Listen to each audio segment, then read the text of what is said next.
Okay. Hey. All right. Welcome to episode 2 of That Marvelous Beat. That Marvelous. I'm Rachel Levin, and Beat. this is She Who Will Not Be Named. My name is... I'm Martha, my dear. There you have Your it. dear. So, We'll a dear, a female We'll see where the dear, wind takes us. Dear Prudence.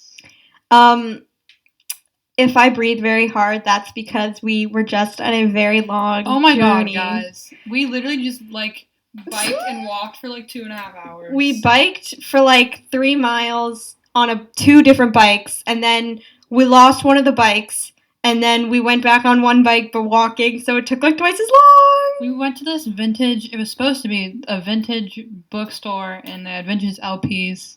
I feel like I'm mumbling.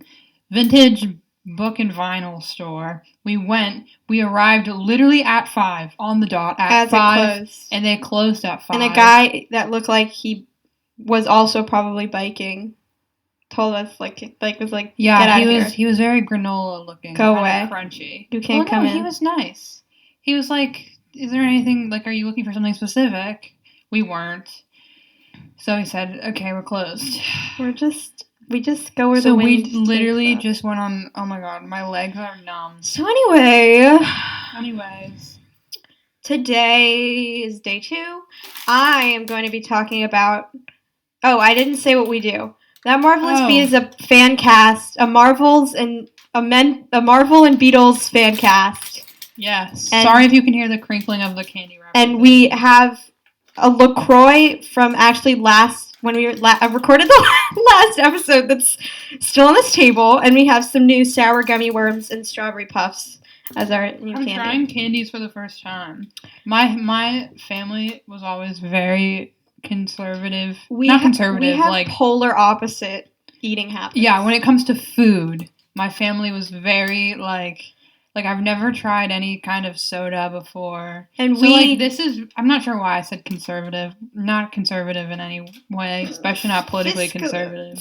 Food conservative but not even politically liberal.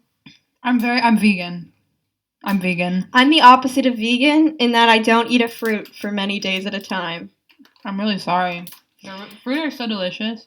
Actually, I ate a strawberry with whipped cream this morning. I had a handful of sugar snap peas that my mom grew in the garden out front this morning for breakfast. Look, we live in 2 different universes. I know. Anyway, I'm going to be talking about Iron Man 2. I feel like I did Iron Man 1 kind of dirty last episode because, I don't know, I didn't have a plot synopsis in front of me. And I feel like I needed it, but I'm going to have one today. And then you were going to be talking about... I'm going to try and talk about Hamburg.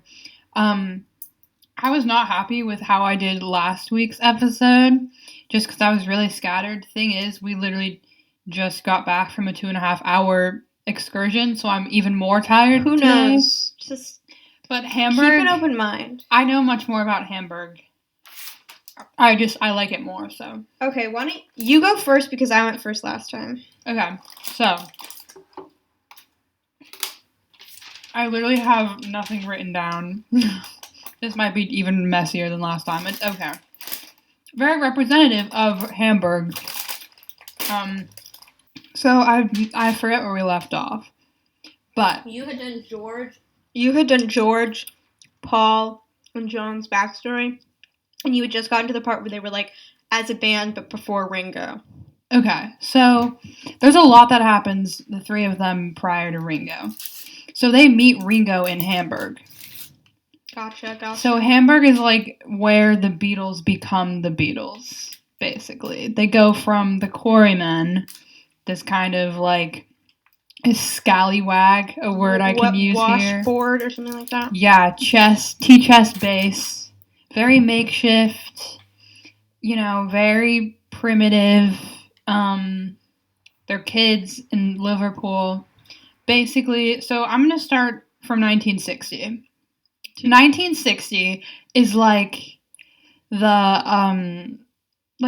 preeminent beginning. The thing with the Beatles is story, and this is very poetic. I thought of this the other night, and I'm very proud of it. The thing with the Beatles is story. there's a lot of beginnings and a lot of ends. Wow. You're a poet. You didn't even know it. So, but like this is like the beginning when the Fab Four come together is 1960. Okay. So, let's see. I believe this is January. So did I talk about Stu last time? I don't think so. You give some background on like what Hamburg was like. Yeah. Well, they're not in Hamburg yet. Oh, all right. I'll don't worry. All right. I've planned this out a little bit. Okay. All right. So they're still in Liverpool at this point. And so generally right now, the core group of them is Paul, John, and George on guitar. All right. 3 guitars. So that's it. So like, yeah. And then Paul, I forget if I talked about this last time. I probably said this last time. Paul's famous in interviews when he talks about this period. He talks about when they would audition for stuff and like try and get gigs and whatnot, and they'd be like, "Where's your drums?" You know what I mean? And he'd say, "No, the rhythms and the guitars." The rhythm guitar, you might even say. Oh, but that would require drums, which they didn't have. They didn't have drums. They couldn't even And so I forget. Stu was John's bestie from school.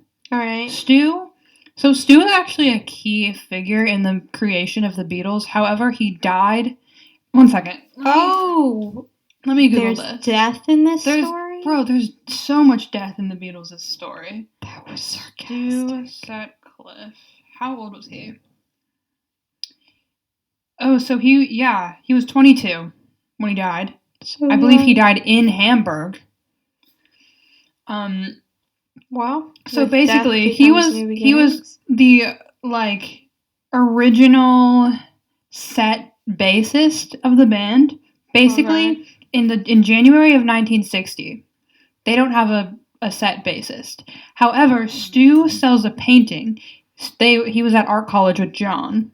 Right. Stu sells a painting, and he gets some money, and the other 3 convince him, "Hey, you need to buy a bass. You need to buy a bass.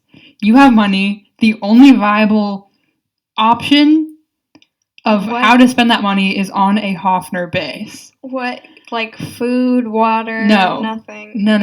That doesn't matter in Hamburg. Just a bass. All you need is a bass. All you need is love. All you need is a bass.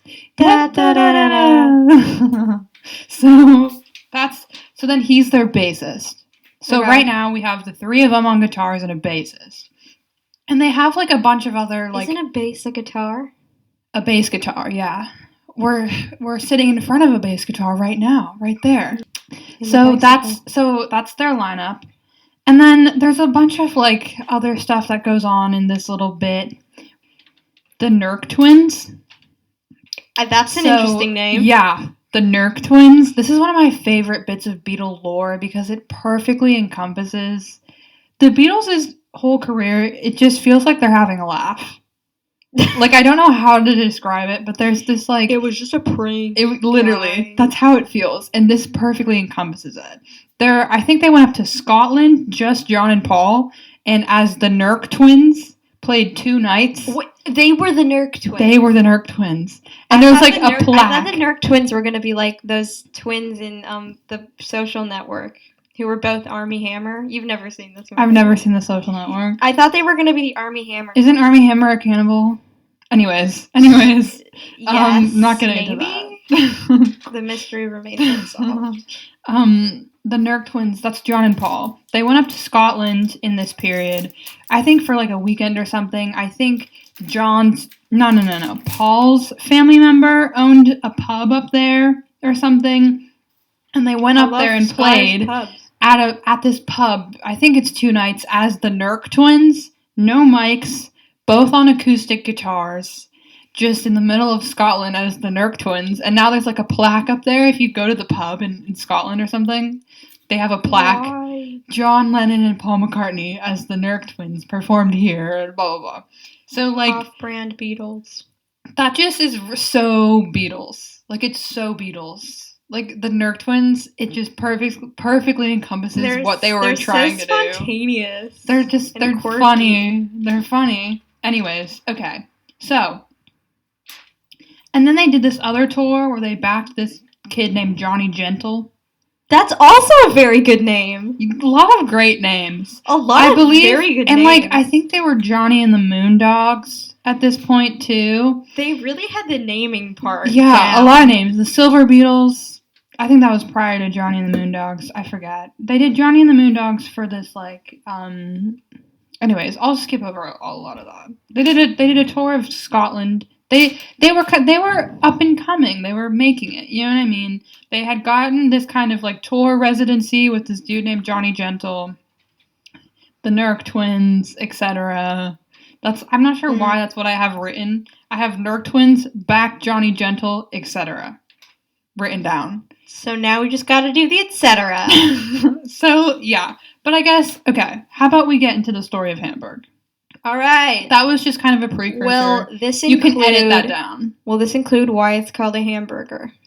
So, I don't think hamburger... Spoiler, guys. I'm really sorry about this. I don't mean to be the bearer of bad news, but I don't think hamburgers were invented in Hamburg. But then what? I don't know. But then... So the town is named after the food, then? I don't know. I don't know. I'm not a hamburger. I'm vegan. I'm a hamburger stan. Okay, so basically, they went in August of 1960. I forget. I think it was Rory Storm, which was Ringo's also band very at the good time. name. Rory Storm and the Hurricanes.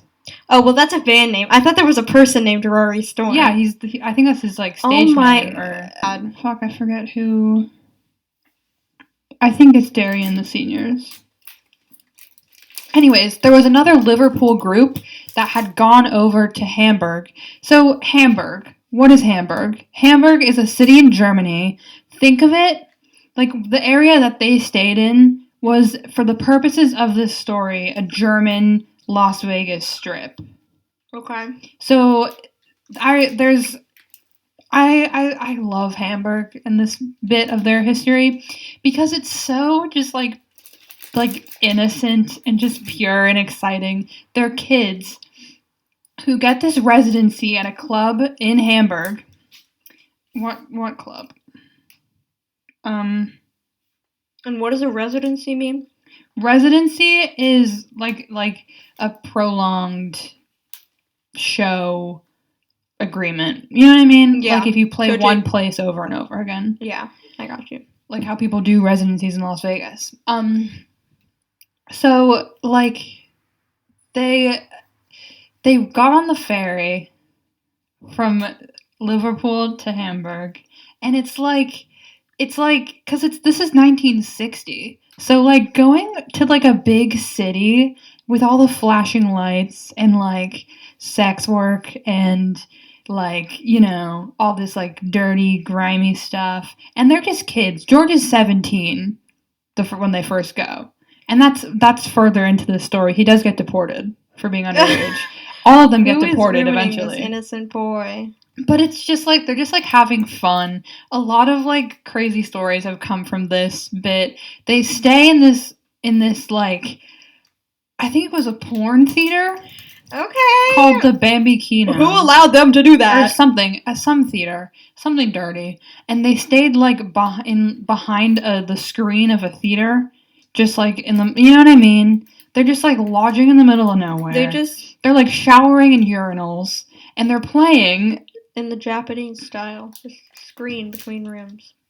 Yeah, and their Hamburg, like they put in so much work in Hamburg. They would play sets like 6 hours straight through the night on speed. That OSHA. That has to be an OSHA violation. It was every sort of violation. OSHA didn't exist back then. But it was like it was so just like pure. Hamburg, like that made it them. It sounds like it was actually the opposite of pure. But like it was like a pure corruption. Does that make sense? That's kind of poetic also.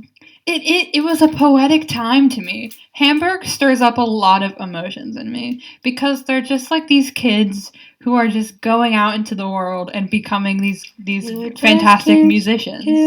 And this is where they learned how to put on a show. There's a semi-famous Get wild. semi-famous like fun fact that the Germans, and they would play to like audiences of like hookers and sailors because it was like a port town. And what better audience can you have than hookers and sailors? Exactly. And so the sailors would chant "Mach Schau," I think it is, make show in German. Mach Schau. And so they used to do all these like onstage antics, all this stuff. I have some specific examples of antics I want to include, but basically, this is when Pete Best comes onto the scene. Have you heard of Petey? Yes, I have. You know Pete?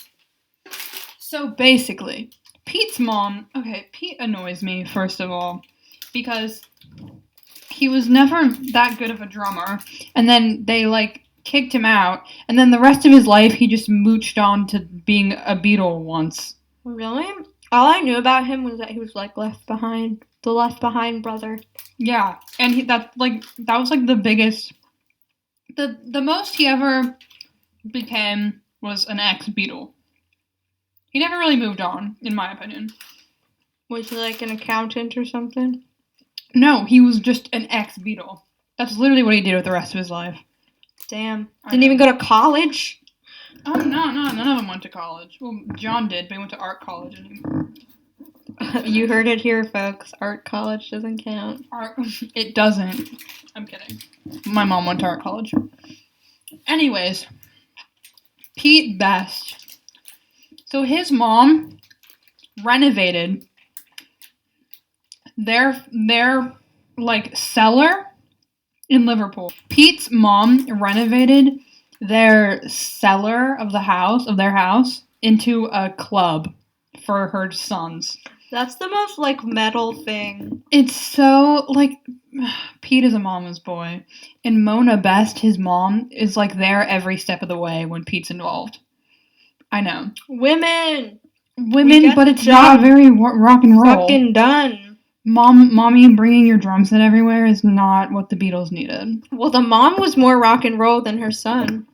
Was she though? She fucking made a club in her basement. What's more rock and roll than that?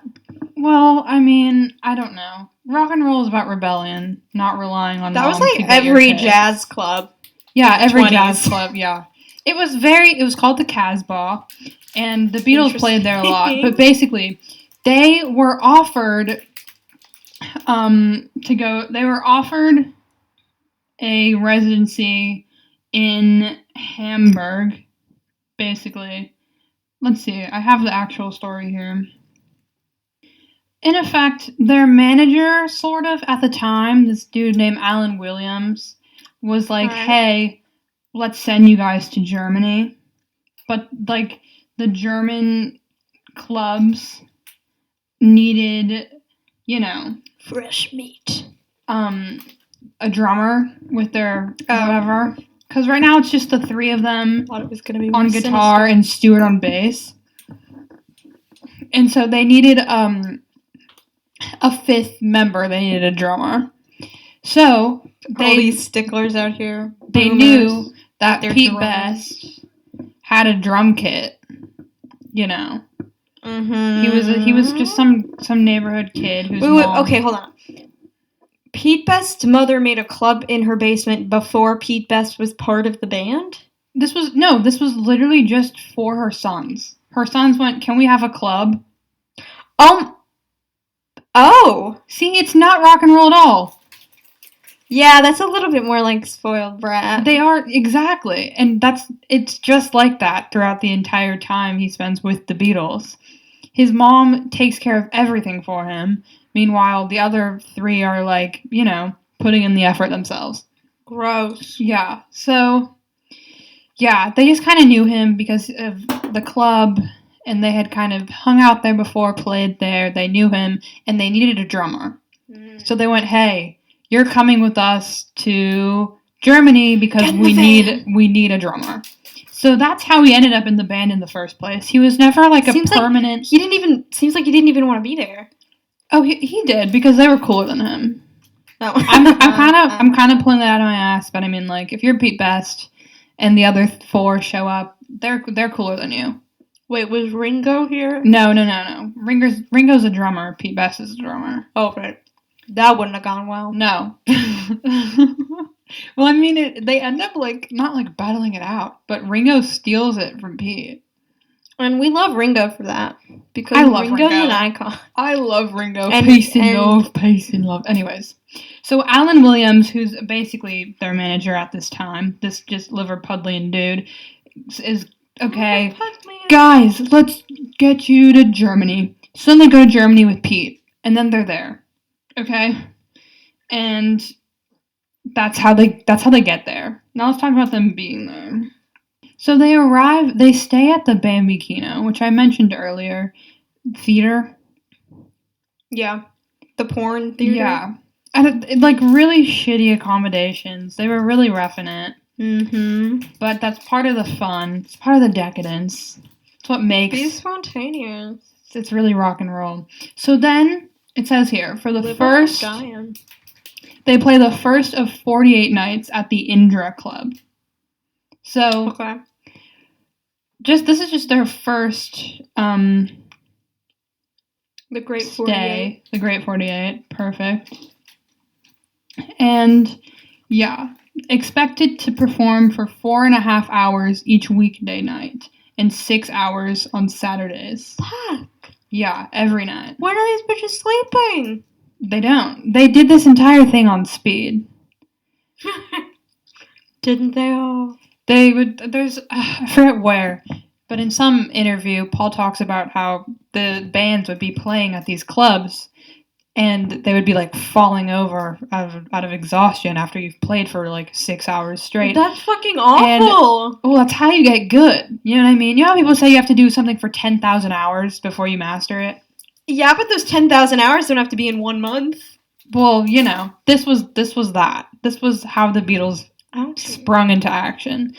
Well, the waiters would come around with speed. I forget what it's called. Dexedrine?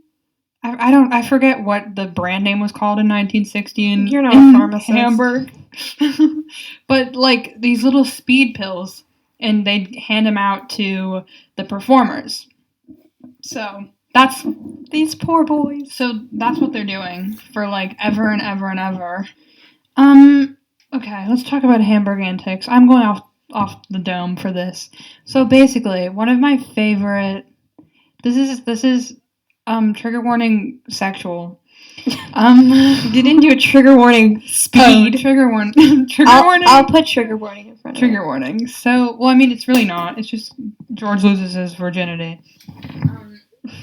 Okay. So, while they're there, I'm not sure when in Hamburg, because they do kind of go back and forth, Hamburg, Liverpool, for the next 3 years.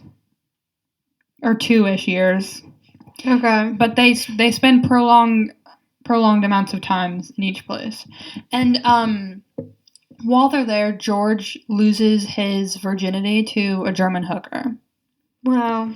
In the true rock and roll spirit. Exactly. Underage sex. In rock and roll fashion.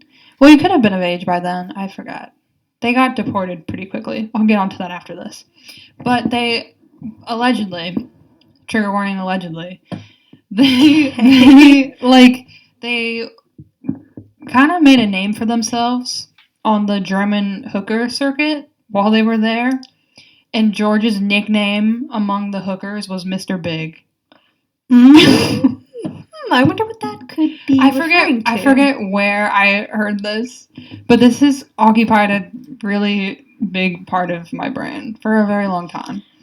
So I guess now the question is it because does anybody well, I mean, they have like crazy body counts.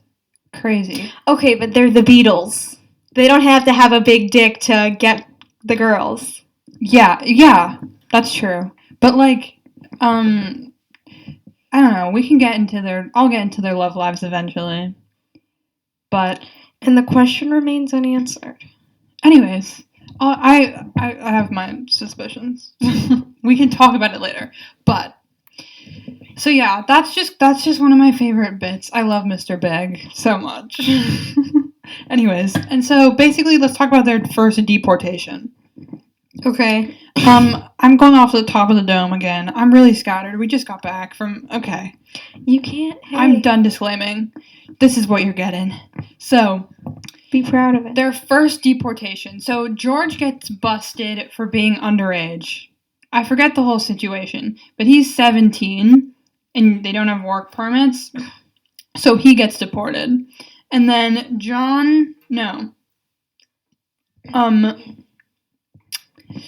Paul and Pete, I believe it is, get deported for lighting a condom on fire. Of all the ways to go. I know. No, but they were I forget where. They were in some back room that they were staying in. It was cold, is how the story goes. So they nailed a condom to the wall and lit it on fire and then got arrested for arson and deported.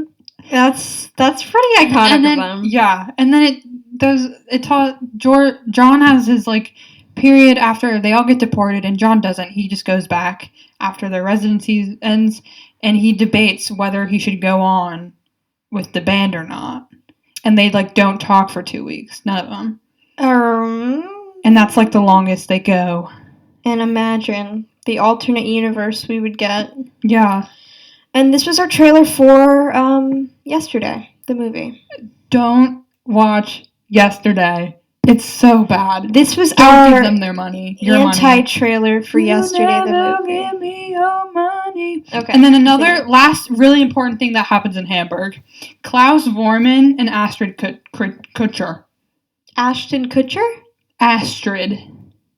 Ashton Kutcher's mother. Yes. Oh, for real? No. 2 German art students. Astrid Kutcher cuts their hair into that iconic mop top bit. Uh-huh. And Stu Sutcliffe, the bassist, who dies in this period, is romantically involved with Astrid. I believe they get engaged. Good for him. So she's a German photographer who cuts their hair in the iconic bit. Queen. And she takes a bunch of those early black and white photos of them. Have you seen? I haven't. They're very, very prominent I'll photos. link one of them in the description. Yeah. Very prominent photos of them that I believe inspired, I don't think she took With the Beatles, but it inspired the With the Beatles album art. And then Klaus Vormann, lifelong friend of the Beatles as well, who was a German student there, who I think was dating Astrid at first, and then Astrid went to Stu. Klaus, really important Beatle person. Klaus created the Revolver album art. Oh, that's my favorite one. I know. He has so many different Revolver-esque pictures of the Beatles and drawings and whatnot. He's an artist. Yeah. So amazing. Gorgeous pictures. And I believe he won a Grammy for that album cover. Slay. Yay! Fuck the Grammys, but yay! Crowd was wild. You're so amazing. And yeah, so they meet them in Hamburg. Really big influence on them. And yeah, and they just they put in a crazy amount of work. All these hours. They literally 6 hours straight through the night. And that's how you get good guys. That's how the Beatles did it. I don't know if that's very good advice. So yeah, that's my little. I don't even know what I'm talking about anymore. I'm just so tired. How can you be out of energy? I carried my bike all the way back. Girl, you are an athlete. You do tennis. But I haven't played tennis in a year. You're wearing a tennis hoodie. I have 3 hoodies. Okay, are you done? Yeah. Okay. I hope. I mean, there's more Hamburg antics. Just another crazy as fuck wild kids. YOLO in Hamburg. Do your own research. We can't tell you everything. I I'm talking about Iron Man 2, which I didn't mention in last episode, which I should have, but the iconic "I am Iron Man" scene happens at the end of Iron Man 1, where everybody's like, okay, like, I just breathed really loud.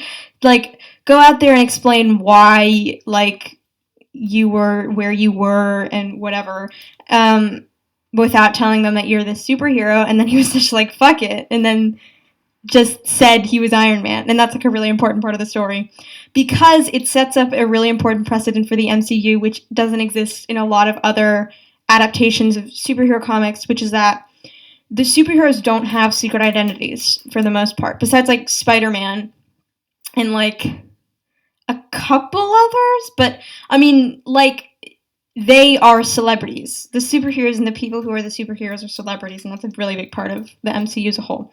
But okay, moving on to the plot synopsis of Iron Man 2.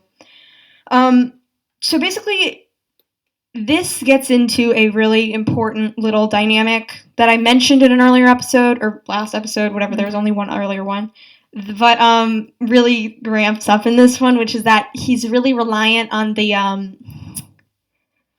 what's it called, the arc reactor, in his, chest to keep him alive. But the metal in his chest, it is revealed in Iron Man 2, is also killing him. Oh, wow. So it's like... The arc reactor is simultaneously killing him, or something else metal? Yeah, no, it is. I mean, the metal, like the scrap metal in his veins, in his arteries, would be killing him if the arc reactor wasn't there, but the arc reactor itself is also poisoning his blood. Who put scrap metal in his arteries? A fucking bomb! Oh, Jesus. So anyway, this creates a sort of extreme version of Tony Stark, who not only is like a party boy, but also knows he will die soon and doesn't give a shit. Yeah.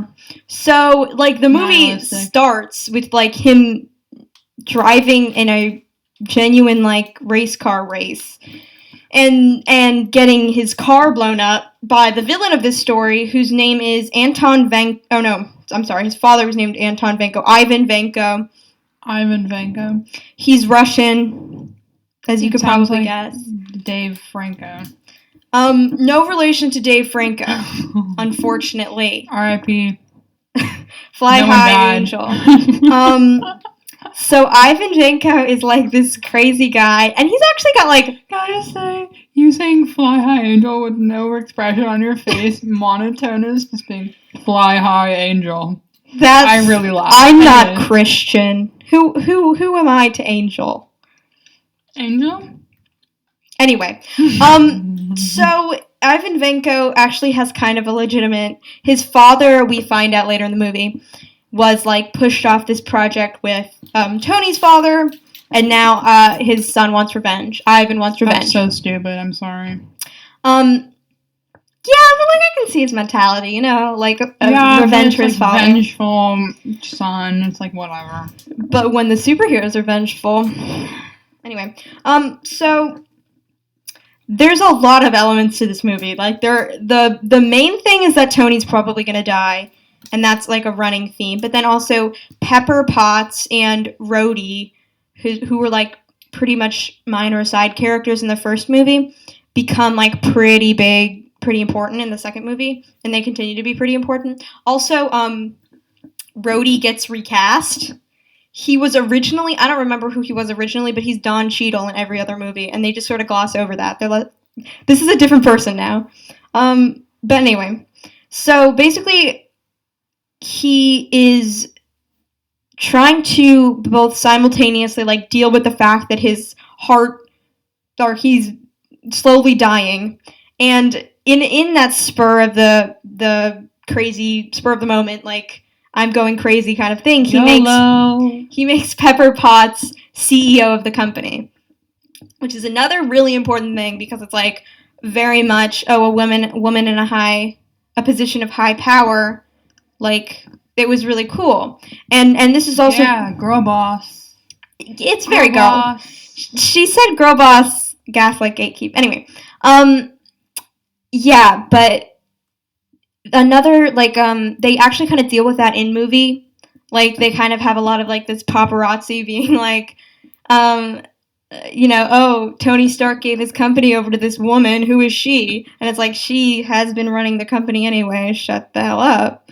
But anyway, so to replace what we've established girl boss. Fly high girl boss. Anyway, so she's no longer his secretary, like, because she was his like personal assistant, and so they replaced her. Basically, they like, if I hire this woman named Natalie Rushman, which, okay, and now I'm gonna spoiler alert. This Natalie Rushman is revealed later in the movie to be Natasha Romanoff, who is the Black Widow, a Russian spy. Yeah, it is. Yeah. Yeah, I mean, she's not part of those Romanovs. Okay. Her name is spelled O-F-F, not O-V. Romanoff. Yeah. So she's there now, and then the other plot line is that, God, there is so much stuff happening in this movie, is that Rhodey becomes War Machine, which is... War Machine? Yeah, not a very good superhero name, in my opinion. That sounds extremely emasculated, and therefore I'm not comfortable with it. I mean, it's not great. Like, don't get me wrong. There's a lot... The MCU is... I mean, it starts kind of pro-military, which I'll never like. Yeah, no. Guys, don't join the army. Look, this is why the Iron Man movies aren't my favorite. We do not condone militarization. Is that how you say that word? I'm really dumb. I don't know. Militarization. So, he's, like, Rhodey becomes War Machine, which is, like, the Army's version of Iron Man. Mm-hmm. He's, Iron Man is Iron Man. War Machine is controlled by the U.S. military. Ew. And that's a bit of a clash because, like, Tony Stark very much the U.S. military, very much likes the spotlight and likes to be the hero. Yeah.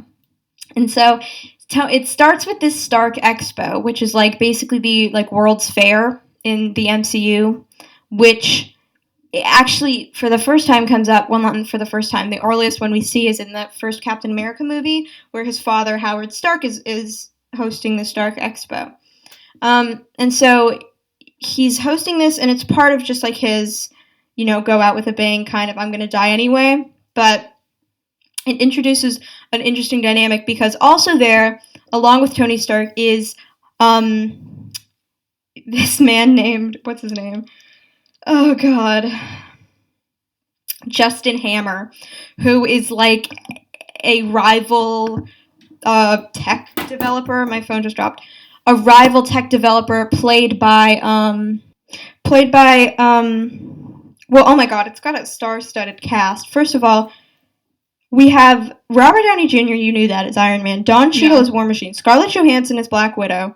Scarlett. Mickey Rourke as Ivan Vanko or Whiplash. Rourke is a great last name. Yeah, I love Mickey Rourke. And Sam Rockwell is Justin Hammer. So he actually gets in cahoots with Ivan Vanko to like support his sort of whole vengeance thing in order to surpass Tony Stark because he's jealous of Tony Stark. He's basically an asshole through and through. Like, right. Like, neither of them are particularly good people, Tony or Justin Hammer, but just Tony Stark's more likable, so anyway, that's kind of like where the movie goes from there. There's like a pivotal scene where, before the pivotal scene, we introduce also Samuel L. Jackson as Nick Fury, which is where Nick Fury is first in the MCU, and he becomes, the leader of S.H.I.E.L.D. and like a really important character. But that's when Natasha Romanoff is introduced to be Natasha Romanoff and not Natalie Rushman. Boom. And it's when Nick Fury first talks about the Avengers and like proposes to Tony the potential of being in this thing called the Avengers. Mm-hmm. And but beyond that, they basically get to a fight where at the expo, Justin Hammer unveils these robots that this Ivan Vanko has created, but it's, not as cool as... And also they're corrupt and programmed to kill Tony Stark and also everybody else there. So, not the best presentation, I would say. But it all ends okay because Tony Stark is, of course, the hero again. And, there's a very fun scene where, quote, end quote, Natalie Rushman and Pepper Potts are, just, walking through this thing. And then there's, some people in the back, some men in the back who are like, all right, sweetie, we've got this handled. And Natasha just fucking chops his arm and, takes his hand behind his back. And it's like, yes, girl, you do know better. Queen. Girl boss. Girl boss. Girl boss. Yes, violence. Okay. So plot synopsis over. I hope I covered everything.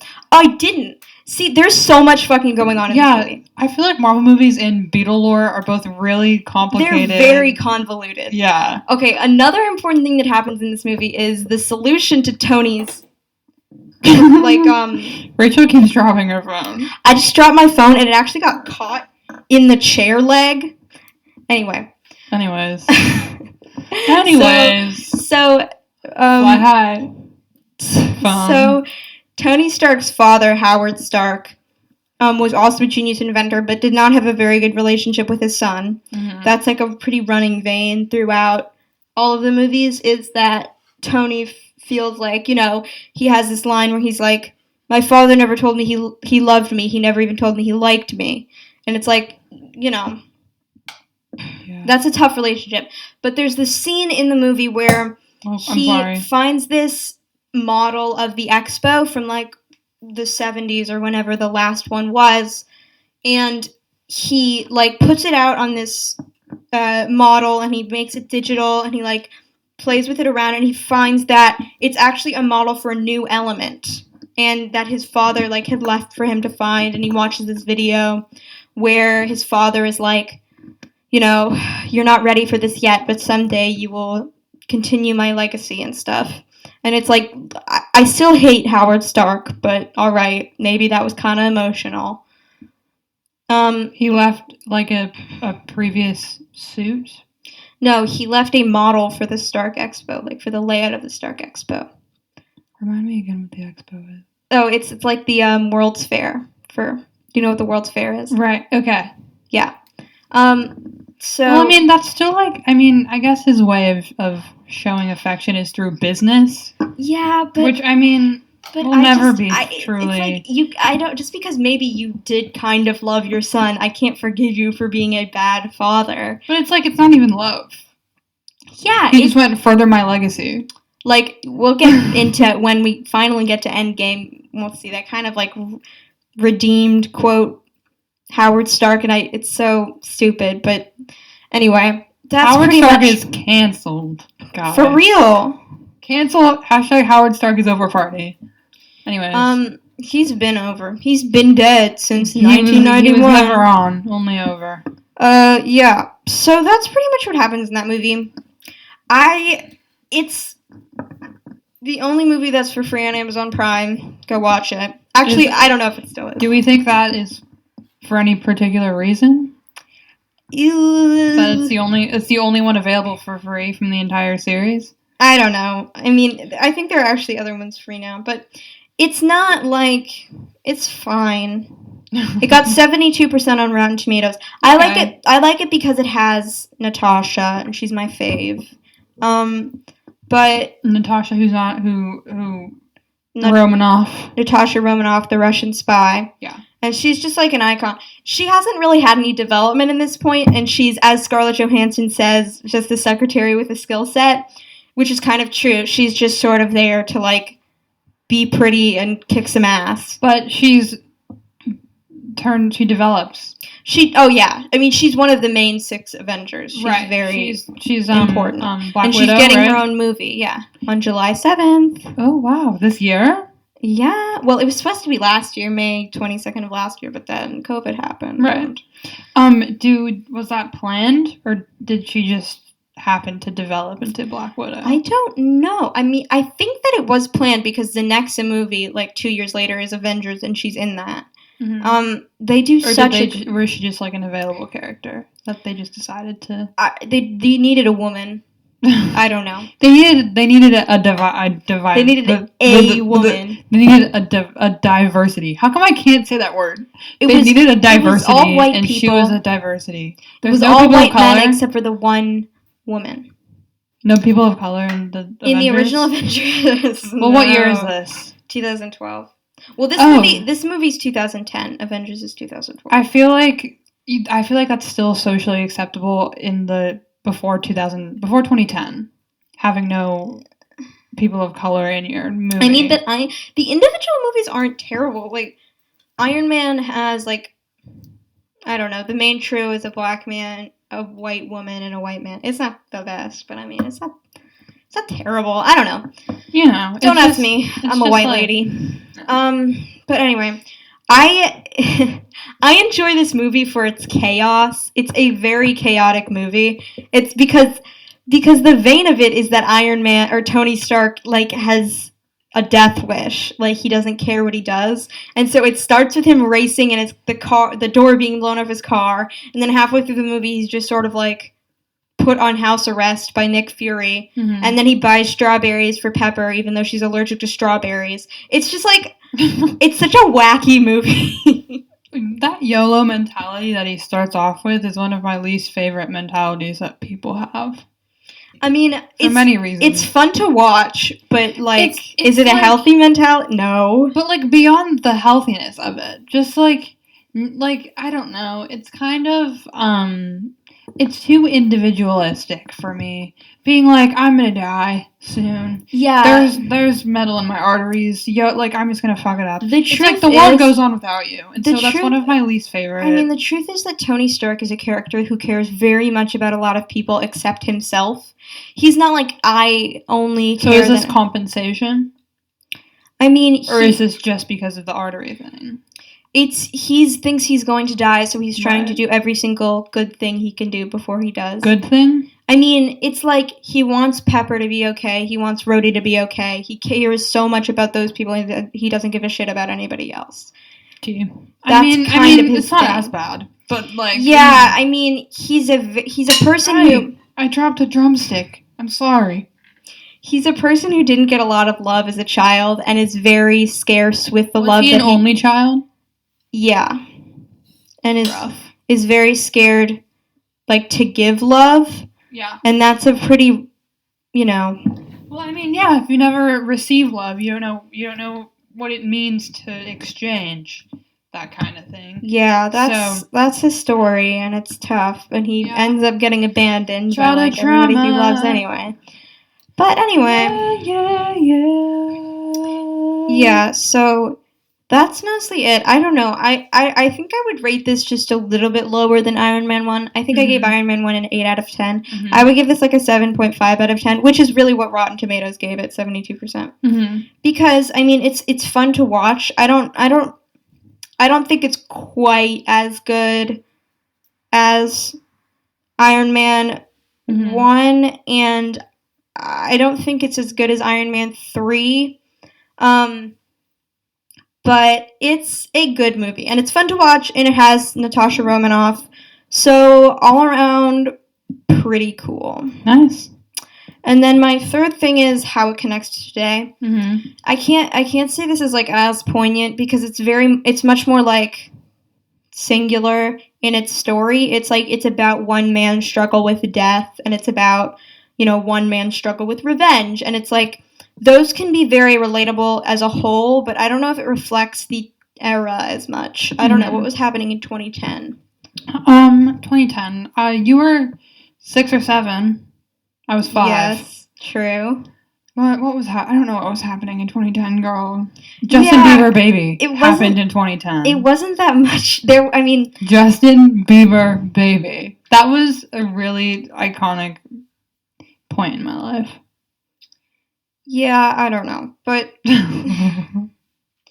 so that's pretty much Iron Man 2. Nice. Something I didn't mention in Iron Man 1 and also happens in Iron Man 2 is the ending scenes, which are very iconic in the MCU. In Iron Man 1, the ending scene was Tony comes home and he turns on the lights and Nick Fury is in his home. And you don't really need to see that to understand Iron Man 2, but it is a little nice Easter egg. Mm-hmm. And another important character in Iron Man 2 is Phil Coulson, my boy Phil. I love this guy. Really? He is a SHIELD agent. SHIELD, which means something, Homeland Security, I don't know. They're the superhero guys. Something Homeland. They're like the Secret Service. No, Okay. they're not the Secret Service. They're a Secret Service. Yeah.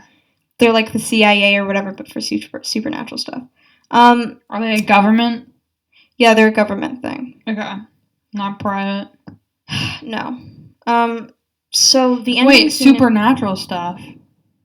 So it's like hidden from the general public that they're. I mean, that's the thing about the superheroes being celebrities is like maybe at one point they were secret, but it's like everybody can see the aliens descending upon New York. It's like they can't keep that a secret.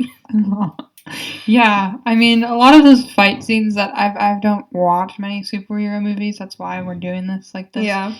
But the fight scenes I have seen in superhero movies are like global news. Well, that's why one of the reasons Armageddon. You get much more into it later in the movies, but Iron Man 1 and 2 are definitely a good introduction into this, is that it always incorporates like world politics and stuff like that. Which I love. Like, I love movies where there's a celebrity or some like really important thing happening, and then you also get to see the perspective of like the everyman, you know? Just like a person out there who's just like watching this on TV. I think that's super duper interesting. I love a layman perspective, especially when it's some sort of historical event going on in the background. Yeah, it's great. And then the last thing I'll mention. I'm also really happy that there's this like just a Soviet spy. Like that really makes me. I really enjoy that. I really just do. I mean, she isn't Soviet anymore. Russian, right? This is 2010. Sorry. So the Soviet Union doesn't exist. Yeah, I know. I promise I'm not that. I'm cultured, guys. But she. I know my history, my Soviet history. She has a very interesting background. When did the Soviet collapse? 2001. I mean, 1991. I think not 2001. I think it was 1991. It might have been earlier than that, even. Yeah. I think it was. No, you're right. It was 1991. But anyway. Anyway, sorry. But it gets much into her backstory. Avengers 1. I mean, honestly, there's not much backstory for her, but this is not the movie to do that kind of thing. Mm-hmm. But you don't have to talk about her. I just wanted to appreciate her. That gave me time to get to the Stan Lee Wikipedia page, because another important part of Marvel movies is the Stan Lee cameos. Yeah. Which happened in Iron Man 1, but again, I didn't even mention it. Remind me again. I know the name Stan maybe Lee. I am a fake fan. He makes comics. He was the founder of Marvel Comics. Got it. Him and Jack Kirby. Jack Kirby. I've heard both of those names. Yeah, New York Jews from the 30s. Oh, yeah. So in Iron Man 1, he plays Hugh Hefner as his cameo, which fuck Hugh Hefner, but, you know. Fuck Hugh Hefner. Guys, fuck Playboy. We should do an entire episode about the horrors of Playboy. Anyways. Just watch the, That's Gloria Steinem documentary. Oh, period. That your mom made. No. She did not make that. Jane Fonda. Sorry. So I'm so sorry. You know sorry. what? Go watch the Jane Fonda documentary also and support my mother. Yeah. And the Yoko documentary. I still haven't seen that. You mean the John Lennon? John documentary? Yeah. Never mind. You know, we glossed over the Incredible Hulk, which also happened in 2008, but I don't like the Incredible Hulk, and it doesn't gel with the rest of the MCU at all. Like, it's Edward Norton and not, what's his name? Mark Ruffalo, who's in the rest of the MCU, and I've never seen it, so maybe that does make me a fake fan. What do you want to say? It's really okay. But in Iron Man 2, he plays Larry King, which, I mean, I have mixed feelings about Larry King. I have mixed feelings about all cameos mentioned thus far. He gets better later, but anyway. Okay. Yeah. That's so, like, out of everyone you could cameo as, like... Hugh Hefner and Larry King. Yeah. He looks like them. That's it. Is that a good thing? Hey, man. Wait, let me... I want to Google pictures of all three of these men because I have vague images. They're of all white three in my head. men. They wear glasses. They have white hair. So Stan and they're Lee- old. Okay. Stan Lee, he looks like wow, he looks incredibly just he died in 2019. So Oh, rest in peace, Stan Lee. Fly So high, Stan angel. Lee, Hugh Hefner. This is really not super important, but I there's just wanted to put that. that out there. Yeah, that's mostly Iron Man 2. Nice. The next week I'm gonna do Thor 1, and then we're gonna do Captain America: The First Avenger, which is when my explanations will really get so much better. I guess next week I'm doing Beatlemania. Yeah, I guess I don't know what that means, but When that's we blow up. that's the idea. Okay, so that has been. I'm glossing over so much with this Beatles stuff. Well, when we get into specifics, you can go.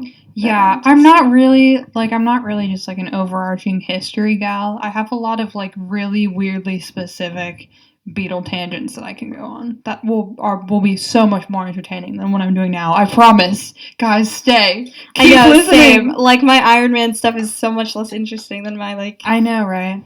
Anyway, there's a lot of really good. Before we completely end, I just want to say that there's a lot of really good little moments in Iron Man 2 that make it such a good movie. Mm-hmm. Like the one where Happy Hogan, who's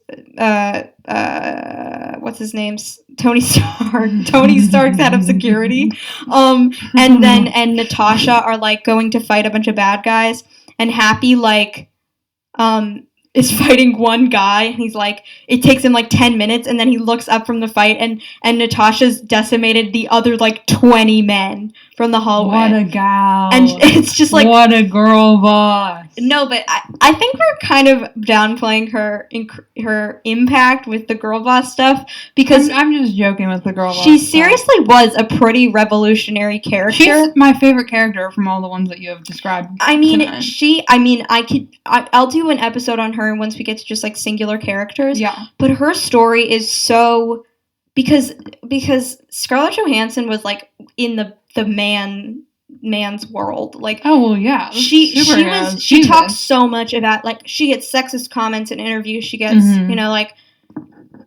on set, she's always gets like pushed to the side because she's the one woman, and I feel she's just a pretty girl in a cat suit. I have mixed feelings about Scarlett Johansson herself. I used to have a huge crush on her. Mm-hmm. I've kind of gotten over my Scarlett Johansson era, but like I think that her like perseverance in playing this character through all of the shit she got is so inspiring. Yeah, and she genuinely cares so much about this character and has like allowed Natasha Romanoff to become like the really important and like women revolutionary in the character. Entertainment industry are incredible superheroes in their own right. Seriously. Literally, I could never. You're gonna. How could you?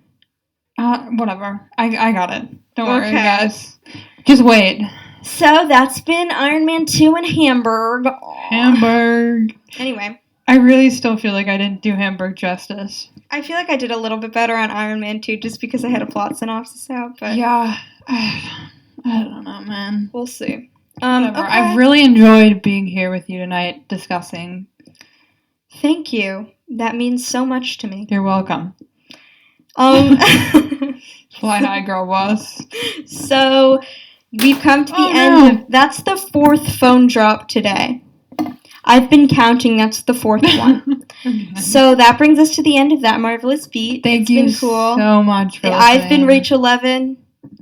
I'm Martha Stewart.